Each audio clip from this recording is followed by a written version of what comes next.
we'll continue on with Adrian. Adrian is one of our alum from the program. Hello, everyone. So I'm actually still in the program. I'm a second year student, but no worries at all. So yeah, I think a lot of you guys are probably wondering why I chose the program, and I'd like to speak a little bit about that. So first of all, a little bit about myself. I come from a kinesiology background, and I have a bachelor's in kinesiology from SFU. And through that, I was exposed to ergonomics, which is considered a part of the whole worker health and safety. So from there, I became aware of the BCIT OHS program. And after some kind of life experiences, I decided to continue my studies and found myself here at BCIT.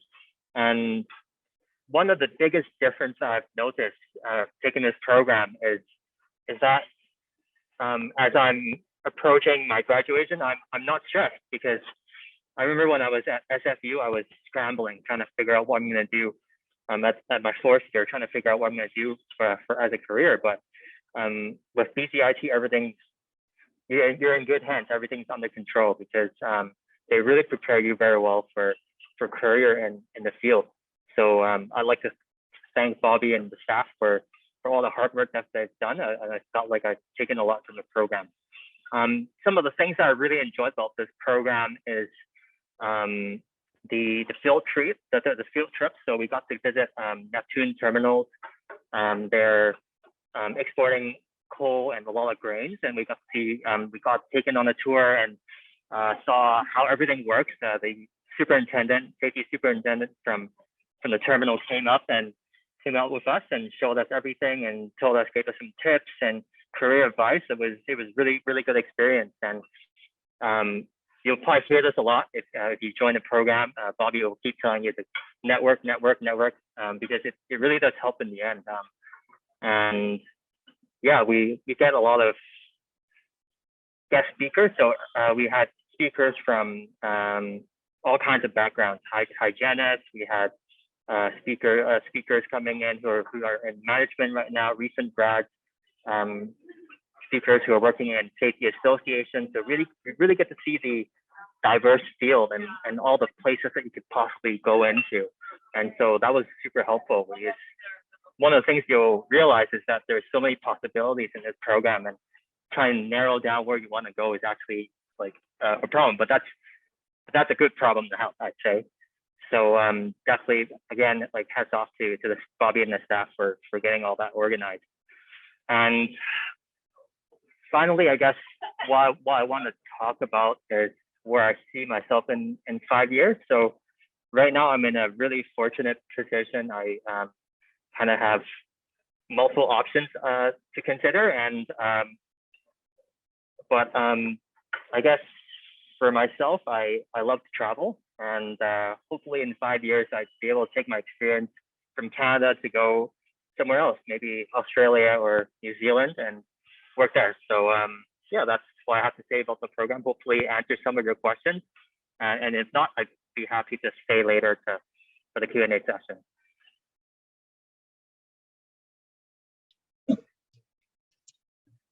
Thank you, Adrian, for those kind words towards the program. And I'll have to say a bit of kudos to Adrian. That field trip, he actually, as a student, helped organize it. So that is, it was very good of him to help his peers with that respect, and which was difficult in the time of COVID, actually, to get out there, but he helped facilitate that.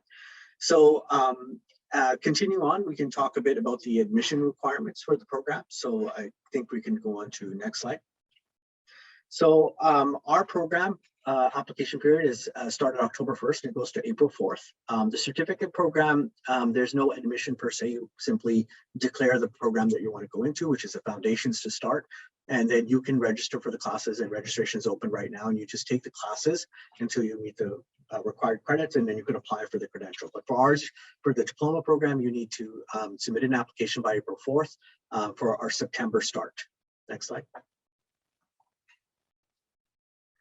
So what happens once you submit an application, before the date, it's basically all converted to PDF, and then you need to complete the questionnaire. So you apply online, convert all your documents to PDF and complete a questionnaire, then apply online. through BCIT. Next slide. And so what are our requirements? Proficiency in speaking and listening, 2 years of full-time education in an English-speaking country or equivalent, English 12, or 3 credits of post-secondary English. So it doesn't have to be post-secondary, but it's either English 12 or 3 credits of post-secondary. Chemistry 11, physics 11, a math equivalent to pre-calculus 12 or foundations math 12, and then an applicant questionnaire. Please do a good job in your applicant questionnaire. That really kind of tells us who you are. And we are a competitive entry program, which means we look at all the applications at the same time and pick the students that are best suited based on their work experience, the eligibility requirements, and the application questionnaire. So we do expect grades above the minimum, about 3 to 5 years work experience. And of course, if you have additional post-secondary experience or work experience, that does help. Next slide. With respect to transcripts and documents, you can always reach out to the BCIT to get more information on this, but basically send in a copy of your official transcripts so BCIT students don't need to have their official transcripts because those are already on record, but otherwise you need to upload your transcripts. And so, and then admissions will take a look at those to see if you meet the eligibility requirements. Next slide. So the first thing that happens is a verification of eligibility. Now, the department doesn't do that. I get lots of emails. People say, I have this course, I have that course. We don't assess that. That happens at a school level. But once you meet the eligibility requirements, it's then sent to us for review, and we look at all of them together. And then we provide a short list, and applicants are offered seats. At that point, they get an acceptance letter and they pay the commitment fee. Now, a question I occasionally get is, well, I'm missing this requirement. Can I still apply?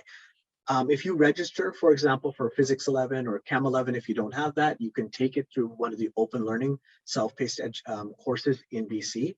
And if you can get us the midterm marks by early April, we will hold a seat. So as long as you make it clear that you're taking the course and provide midterm marks, we will hold seats for applicants, but the course needs to be completed before you start in September. Next slide. And so we do, for some students, so we have a lot of students who have bachelor's program degrees already, or they're, some have master's PhDs, but we do have some students who want to continue on to do a bachelor's. Maybe they might be a 2 years associate, or they come from trades. So our diploma can be laddered at BCIT into either the environmental health program, the technology management program, and we have spoken to other programs here, such as the BBA business program. And if you take a couple prerequisites, they will also ladder you into a BBA program. So, so there are options to continue definitely at BCIT to get a bachelor's if you're interested in that as well. Next slide. And I think this part is me, right, Bobby? Yep. Okay. So Bobby just gave us a whole bunch of information on everything about the program and how to get in. But once you are a student at BCIT, I wanted to let you know some of the supports that are available to our students so that you know that you will be well supported once you get here. So we have a number of student supports that I'll talk through. Our first one is Indigenous services for students who identify as Indigenous. And we have a welcoming gathering place for those students. We have different events and tools and advisors and mentors there to work with. We have our Student Financial Aid and Awards Department who can help you find bursaries and other, sorry, I'm letting someone in here, and other awards and how to manage the cost of school. Accessibility services for somebody who might need accommodation for certain courses or certain types of work. It's best to talk to them as soon as you're able to. Student health services. We have a full student health clinic on campus that includes a doctor and a nurse. So if you don't have a family doctor or you're not able to reach them in time, student health services is a great resource. I know during most of the pandemic, they were offering phone and virtual visits, but I think they must be going to in-person visits soon. I'm not sure on the exact date on that. Counseling and student development, same thing. We have access to counselors and psychologists for BCIT students for free.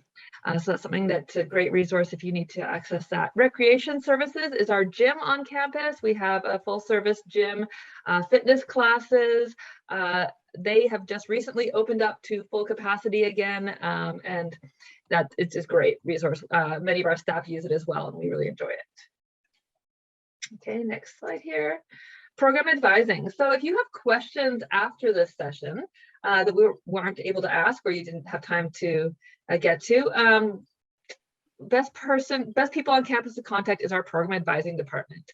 They can tell you everything about how to apply, how to meet those entrance requirements, what equivalencies might match up for entrance requirements, and their information is here on this slide. Now, I just got an email earlier this morning that perhaps their drop-in campus days on Wednesdays have changed. So it's always best to check the website online before you come into BCIT or before you contact us. So if you just go to bcit.ca/program advising, all their contact information will be there. But they do have Zoom and telephone and in-person advising. And yes, sorry, Erin. Yes, sorry to interrupt, but yes, the hours have changed. So we do have afternoon drop-ins now on Wednesday in person, and then the 2 virtual ones on Tuesdays and Thursdays. Yeah. Wonderful. Thanks for clarifying that. And that's why we always check the website, because our website, and I want to say that for entrance requirements earlier too, our website is always the final word and the most up to date on these things. So if there's any discrepancies between this presentation at any point and our website is the one to look at. Many ways to get in touch with us and stay connected with us after this session. We are on Facebook, Twitter, Instagram, YouTube, and LinkedIn, and you're welcome to join us, follow us, send us messages through any of those platforms. We also have tours that are done of our Burnaby campus that you can check out. We have different info sessions, our program advisors, as I mentioned. We are actually running 20 different info sessions in the health sciences department this week for 20 different programs. So if there's other programs that you're also interested in learning more about, please do just go to BCIT info sessions. Just Google that. You'll come up with the full list there. And if you want to check out some other programs as well as this one, you're welcome to do that. We look forward to seeing you again. And now I'm going to take us to some questions and answers. Oh, Erin, we did have a question about the Spend a Day program. Yes, Are you able to address that one? I don't know if that's available currently. It wasn't just shortly ago, Tricia. And I know they were talking a few weeks ago about bringing it back soon. So I think that's a stay tuned. I don't have a final decision from anyone on that yet. I'm just looking it up right now. No, it says it's suspended until further notice. So I would go to check on bcit.ca/spend-a-day and just keep checking that website for any updates. But right now it's still suspended. Yeah, I mean, things are opening up, starting to be a little looser with COVID restrictions. So hopefully we'll be able to open that up again soon, but not yet. I have some other questions I'd like to ask. Perhaps Bobby could answer this one. Ali would like to know, what are the common reasons why graduates shift to other programs after finishing their OHS program?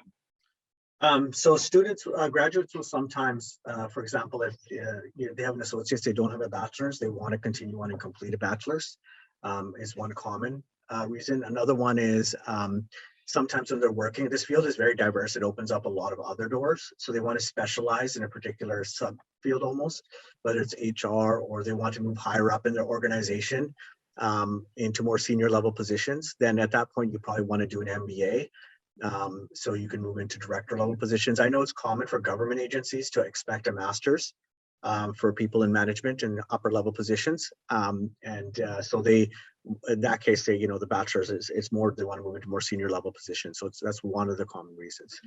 And people who want to specialize, although they might not go get another bachelor's degree, they might take advanced coursework in things like occupational hygiene, because they might want to sit different, we have other designations as well, like certified industrial hygienist, and as well as CRSP. And I did receive a direct message I wanted to answer as well. So regarding portability and going places, we do have our graduates do work internationally throughout the world, especially as they get more career experience, and especially those who end up getting the CRSP designation. The CRSP has reciprocal agreements with Australia, UK, United States with their safety credentials that allows you to sit their exams without doing all the educational legwork that you would have to if you were from that already from there. So there's a lot of portability and the ability to travel once you get this credential internationally. Because if you look at, for example, the developing world, they're now demanding health and safety, but they don't necessarily always have the human resources to implement the program. So people from the West do go east and other places. It's a great answer, Bobby. Thank you. Another question here. Prabhash, and I don't know if I'm saying your name right, and I'm probably not, I apologize for that, is asking, are there any kind of resources a student can access to help them prepare for this program?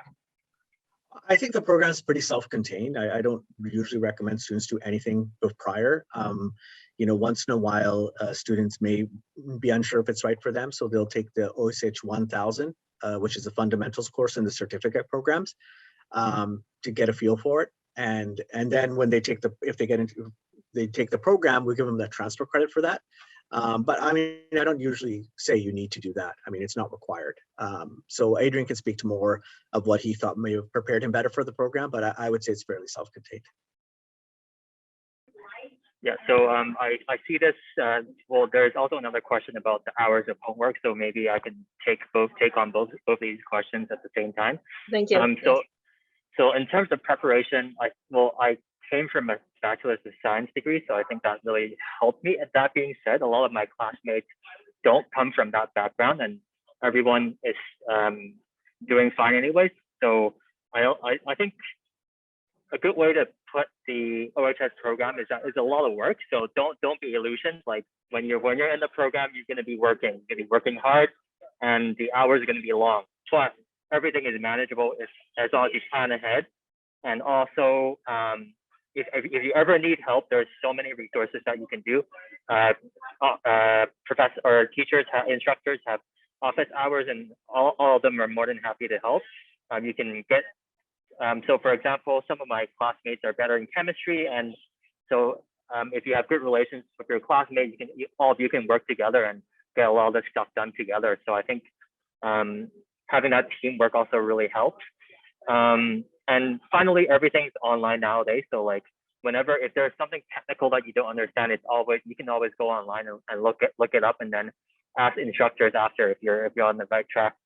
So I think just having that mindset of willingness to work and willingness to learn new things, I think that's more important than being prepared, like knowledge in terms of like knowing stuff before you start the program. I think that's more important. In terms of hours of homework, that really depends on the week, but usually maybe one or like two, at least two to 3 hours on top of your classes every day. I think that would be kind of the average. Hopefully that answers all your questions, and if not, I'd be happy to clarify. Thank you, Adrian. That was great. I have another person here who's asking a question. I'm going to clarify this because there's someone asking about in-person drop-in info sessions. We don't have drop-in info sessions. We have pre-scheduled info sessions like this. And we are currently just doing these on Zoom. We're not doing them in person. We did them in person occasionally before the pandemic, but we actually found it was great having them on Zoom because it was much easier than you guys trying to come to campus and find parking here. So if you're wanting to come by campus and look around, that Spend a Day program that's not currently up yet, but should be up soon, hopefully, would kind of be the best way to go, or one of our campus tours. I am going to take us to the next slide. That might be something you could also email Bobby about directly and see if you could set up some kind of visit. So you are welcome after the session to contact Bobby directly at his email on the screen. And again, our program advising email is up here too. And just to remind you, if you're looking for that in-person contact, we are doing the in-person drop-ins now on Wednesday afternoon. So you're welcome to come and visit us at Program Advising just to discuss the entrance requirements and the admission process.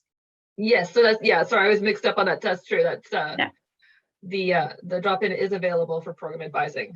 One day a week. Yeah. And Trish is asking a very interesting question, Bobby, that I think you can answer.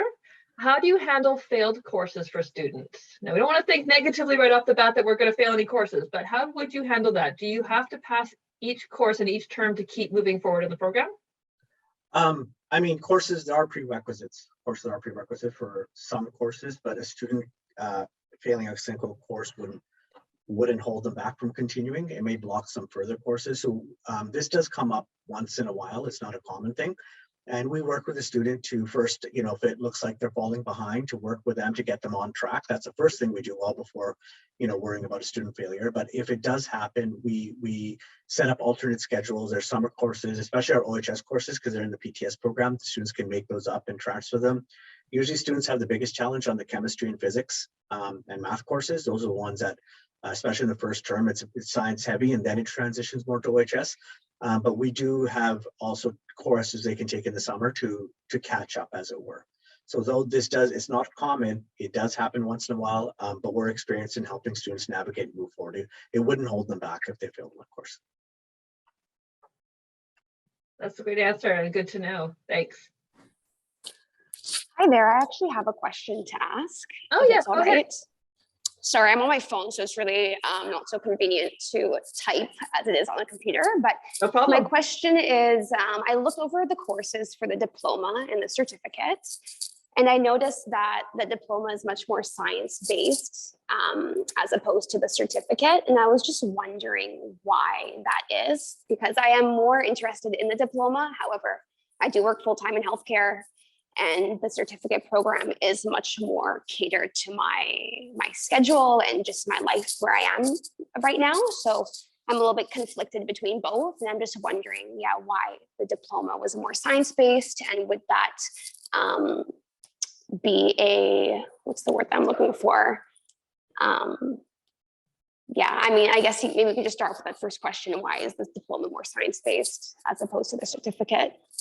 Yeah, they're different credentials in the sense they tend to target different audiences. A lot of the people in the certificate program are already working professionals with a specific safety experience, as opposed to coming from maybe a completely different background. There's a limit to the size of credits where, that students on those credentials do versus a diploma requirement. I would say that some career paths in the certificate side, although it's not, you end up in the same place that you can, but then you're going to have to do a little bit more work on your own. For example, a lot of the science classes we have are more applicable to somebody who wants to take a hygiene career pathway. So you can still do that through the certificate, but you may need to continue on and gain more experience versus the diploma program that prepares you a bit better for that career pathway. And a lot of our diploma students are usually more, nowadays, a lot more university students who are looking to enter the career, as opposed to the certificate that they've been working. They may already have a credential, and they're a little bit more probably on the safety side than our diploma program, which opens up a bit of a broader pathway. But again, students who, I know senior level directors who've done the certificate program, right? We have people who go through that program and end up in the same career journey ultimately as the people in the diploma. I understand. Thank you. And I do have one more question. You mentioned how the diploma can be a ladder for a credential later on with BCIT. In terms of the certificate, let's say I start the certificate next year and decide halfway through or a year after completing the foundations that I would like to take that instead into a diploma. Is there any opportunity in that? Generally, no, because it's all based on seats. We have seats selected for students, so there isn't space to put someone into the program a year later. And you have to also, BCIT has requirements on graduate. These are different credentials technically, and you have residency requirements within your credential to graduate from. So we do keep them as two separate streams. We do allow students who are a little unsure about doing the diploma. They may take OHS 1000 or 1200 and transfer in to the diploma, and we'll provide transfer credits, but that's about it. They are distinct streams. Some of them are structural reasons with BCIT, and others are simply there may not be space because this program is full. Okay. And then when you mentioned there are two different credentials, can you elaborate on that a little bit more? Oh yeah, just in the sense that one is a diploma in occupational health and safety, and the other one is a foundation associate certificate or certificate, so they show up different on your transcripts. Okay. I mean, similar knowledge, but they're technically different credentials. Got it. Thanks, Bobby. No problem. Okay, I think we have time for one last question if anybody else wants to ask anything. Any additional costs besides books? We actually have on our webpage, if you go to BCIT Occupational Health and Safety, there is actually a cost section there that'll detail out a bunch of different costs. Bobby, did you want to speak to that? Anything beyond tuition and books? We've tried hard to head away even from books, to go into online resources, a lot of open source. We still have some books in the program, so our book costs are probably pretty much smaller than even what's shown generally for BCIT programs.